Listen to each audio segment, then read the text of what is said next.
Good morning बच्चों, welcome back to my channel Sheetal tuition classes में आपका स्वागत है। और आज हम लेकर आए हैं क्लास 4th इंग्लिश ग्रामर से चैप्टर 3 जिसका नाम है subject and predicate. Subject and predicate chapter जो है ना बहुत इजी है और बहुत ही सिंपल, एकदम मक्खन जैसा, आपको बहुत आसानी से समझ में आ जाएगा। ये चैप्टर बहुत अच्छा है और ये चैप्टर आपको बहुत ज़्यादा ज़रूरी भी है सीखना, क्योंकि इसके बेस पर ही सारी ग्रामर है। ठीक है, ये अगर आपने सीख लिया तो आप इंग्लिश में जो सेंटेंसेस बनाए जाते हैं उसको बहुत अच्छे से सीख पाओगे। ठीक है, सब्जेक्ट एंड प्रेडिकेट क्या होता है ये देखते हैं और ये चैप्टर में क्या बता रहे हैं ये भी देखते हैं। The part of the sentence that tell us what or whom the sentence is about is called the subject. हमारे इस पार्ट में सेंटेंस के कुछ पार्ट ऐसे होते हैं कि जहाँ पे पता चलता है कि हमारा सब्जेक्ट कौन सा है और प्रेडिकेट कौन सा है। वाक्य का वह भाग जो हमें बताता है कि वाक्य किसके बारे में है उसे कर्ता कहते हैं। वाक्य किसके बारे में है, किससे बात हो रही है, किसके ऊपर पूरा सेंटेंस बना हुआ है, वो हमारा सब्जेक्ट कहलाता है। ठीक है, अब दूसरा दिया है the part of the sentence that tell us something about the subject is called the predicate. वाक्य का वह भाग जो हमें कर्ता के बारे में कुछ बताता है उसे विधेय कहते हैं या उसे प्रेडिकेट कहते हैं। अब देखिए, इसमें छोटा सा एक एग्जाम्पल है। क्वेश्चन यहाँ पर सेंटेंस है the girls are not tired. The girls हमारा सब्जेक्ट है। किसकी बात हो रही है, किसकी, इस सेंटेंस में पूरे इस गर्ल्स की बात हो रही है कि ये जो गर्ल्स है इसके ऊपर बात हो रही है। तो हमारा जो द गर्ल्स वाला पार्ट है वो हमारा सब्जेक्ट कहलाएगा। आर हमारी वर्ब है। ठीक है, इसको हम क्रिया कहते हैं। ये विषय है, ये क्रिया है और ये हम हिंदी में बता देते हैं विधेय है। इंग्लिश में इसको प्रेडिकेट कहते हैं। लेकिन आर से लेके लास्ट तक का जो पार्ट है, नॉट, आर नॉट टायर्ड, ये जो पार्ट है ये प्रेडिकेट कहलाता है। अब आप दोबारा से समझ लीजिए कि हमारे किसी भी सेंटेंस में जो आगे का पार्ट होता है पहला, वो हमारा सब्जेक्ट होता है। आर, इज, एम, आर जो होते हैं वाजवर, ये हमारे वर्ब कहलाते हैं। एंड वर्ब के साथ ये पूरा जो लास्ट का पार्ट होता है वो प्रेडिकेट कहलाता है। ठीक है, देखिए ऊपर भी इन्होंने एग्जाम्पल के तौर पे दिया हुआ है, राहुल लाइक्स प्लेइंग फुटबॉल। तो राहुल लाइक्स प्लेइंग फुटबॉल में जो राहुल है, Rahul is the subject because the sentence is about Rahul. Rahul के ऊपर पूरा सेंटेंस बना हुआ है तो राहुल हमारा सब्जेक्ट है। लाइक्स प्लेइंग फुटबॉल ये हमारा क्या है, is the predicate because it tells us about the subject Rahul. ये हमारा प्रेडिकेट पार्ट है जो कि राहुल के ऊपर ये पूरा वाक्य बना है, पूरा सेंटेंस राहुल के ऊपर ही बना है।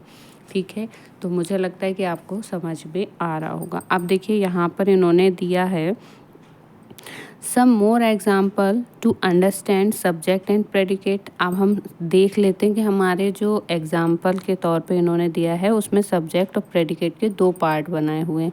यहाँ दिया है the boy, the boy was chasing a cat. अब जो लड़का है वो क्या कर रहा है, एक बिल्ली का पीछा कर रहा था। ठीक है, तो the boy was chasing a cat. तो द बॉय पार्ट हो गया सब्जेक्ट, वाज के बाद की वर्ब के साथ जो हमारा पूरा वाक्य है वो हमारा हो गया प्रेडिकेट। अब देखिए यहाँ है सूरज इज स्लीपिंग। तो सूरज की बात हो रही है, कौन सो रहा है, सूरज सो रहा है ना।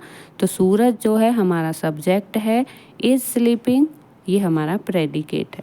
The toy car was running on the truck. The toy car, अब जो खिलौना कार है वो ट्रक पर दौड़ रही है।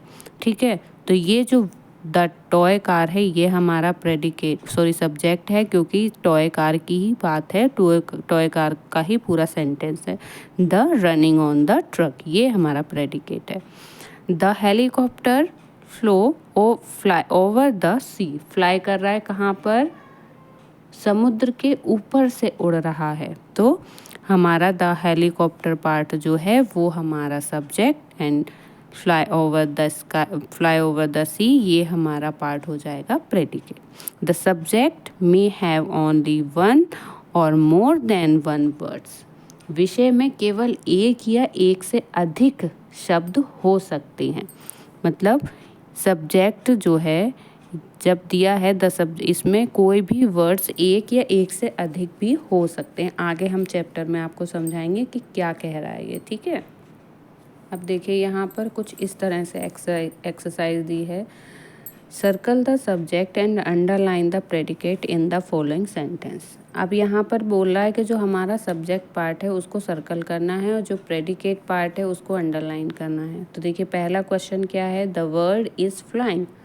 तो द वर्ड हमारा पार्ट सर्कल कर दिया हमने। क्यों? क्योंकि ये सब्जेक्ट है। इज़ फ्लाइंग हमारा क्या है? प्रेडिकेट है ना। वर्ड्स के ऊपर बात हो रही है, पूरा सेंटेंस बना हुआ है। तो जो सेंटेंस कंप्लीट कर रहा है इस वर्ड की बात को, वो हमारा प्रेडिकेट है, ठीक है। सेकंड है Ram is an intelligent student. कौन है इंटेलिजेंट? पूरे स्टूडेंट में राम इंटेलिजेंट, तो राम हमारा क्या हो गया? Subject. Is an intelligent student ये हमारा हो गया predicate. Mary walks in the park. अब मैरी हमारे सब्जेक्ट है, वॉक्स इन द पार्क ये हमारा है प्रेडिकेट। आई होप आपको ये बहुत अच्छे से समझ में आया होगा। आगे की एक्सरसाइज आप समझ सकते हैं। देखिए मैंने यहाँ पे सॉल्व कर दिया है, ठीक है। Subject in command. अब देखिए यहाँ पर कुछ इस तरह से दिया हुआ है, read this sentence, come here, don't talk. इस तरह से इन्होंने जो सेंटेंस हैं वो दिए हुए हैं और बताया हुआ है कि कैसे करना है, ठीक है। तो in this sentence the subject is not mentioned. अब यहाँ पे ये बोल रहा है कि इन वाक्य में विषय का उल्लेख नहीं किया गया। इन वाक्यों में विषय का उल्लेख नहीं किया है। कम हियर किससे कह रहे हैं? कुछ पता ही नहीं है। डोंट टॉक किससे बोल रहे हैं? कुछ नहीं पता। इट मीन्स बहुत सारे बच्चे हो सकते हैं वहाँ पर। उल्लेख नहीं किया है मतलब बताया नहीं है। और यहाँ पे कुछ इस तरह से वो क्वेश्चन भी दिया हुआ है। The subject is actually you and the sentence actually read like the following. अब जो है यहाँ विषय, बात यह है कि विषय आमतौर पर विधेय से पहले आता है, ठीक है। विधेय क्या था? हमारा प्रेडिकेट, और विषय हमारा क्या था? सब्जेक्ट। अब यहाँ पर क्या हुआ है? प्रश्न में जो सब्जेक्ट है वो विधेय के बाद आता था, लेकिन यहाँ पर पहले आ गया है। अब यू हमारा क्या है? सब्जेक्ट है, ठीक है, जो कि पहले आ गया है। कहाँ है? You come here. Come here हमारा प्रेडिकेट है और यू हमारा सब्जेक्ट है।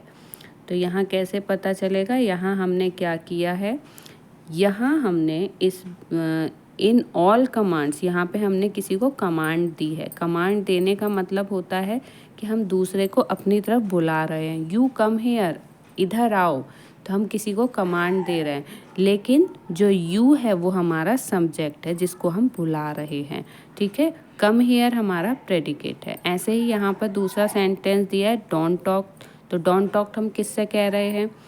यू डोंट टॉक, तो यू सब्जेक्ट हो गया और डोंट टॉक प्रेडिकेट हो गया। क्यों? क्योंकि जब हम किसी स्कूल में कोई हमारी टीचर आती हैं तो वो हम लोगों से पर्टिकुलर बोलती हैं। कोई एक बच्चा ऐसा होता है जो बहुत ज़्यादा बटरिंग वाला होता है, वो बहुत ज़्यादा गॉसिप करता है, तो उससे बोलती हैं यू डोंट टॉक, आप शांत रहिए, ठीक है। तो यू सब्जेक्ट हो गया और डोंट टॉक हमारा प्रेडिकेट हो गया। In all commands the subject is you which is not mentioned in the sentence what is understood।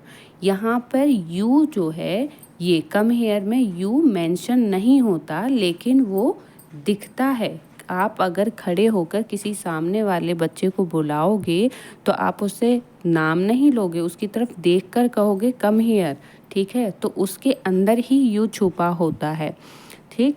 अब इसी तरह से हमारा सब्जेक्ट इन क्वेश्चन है। The subject unusually comes before the predicate but in question subject come after predicate. अब यहाँ पर देखिए, यहाँ पर हमें बता रहे हैं कि जब हम किसी से क्वेश्चन करते हैं तो क्वेश्चन करने से पहले क्वेश्चन हमारा सब उसमें जो सब्जेक्ट होता है वो प्रेडिकेट के हमेशा बाद आता है। इसमें हमारा जो आम तौर पर हमने क्या किया था, अभी तक हमने बोला था यू कम हेयर, तो हमारा यहाँ पे सब्जेक्ट पहले आ रहा था, ठीक है, कम हेयर बाद में आ रहा था। अब हम किसी से अगर प्रश्न करें, क्वेश्चन करेंगे तो हम कैसे करेंगे, जैसे हमने बोला वेयर आर यू या वेयर इज़ मदर, तो वेयर हमारा पहले आ गया, ठीक है, जो हमारा प्रेडिकेट था। वेयर इज़ पहले आ गया जो प्रेडिकेट था। अब क्या पूछ रहे हैं, मदर, माता जी कहाँ हैं, ये तो इन्होंने यहाँ पे पूछा वेयर इज़ मदर, कौन है, कहाँ है, ये सारी चीज़ें, ये सारे शब्द जो हैं ये प्रेडिकेट होते हैं। लेकिन किसी तरह इस जब सब्जेक्ट इन क्वेश्चन पूछा जाता है तो उसमें सब्जेक्ट से पहले प्रेडिकेट आ जाता है। जैसे यहाँ पर who are you, predicate who are है और सब्जेक्ट है यू, तुम कौन हो, ये पूछा जा रहा है, ठीक है। ये इतना ही छोटा चैप्टर है। आई होप आपको ये चैप्टर बहुत अच्छे से समझ में आया होगा। नेक्स्ट वीडियो में नए चैप्टर के साथ मिलते हैं, और मेरे चैनल पर जो भी नए बच्चे आए हैं वो चैनल को लाइक करें, सब्सक्राइब करें, बेल आइकन दबाना ना भूलते हैं। मिलते हैं नए वीडियो में। Bye bye.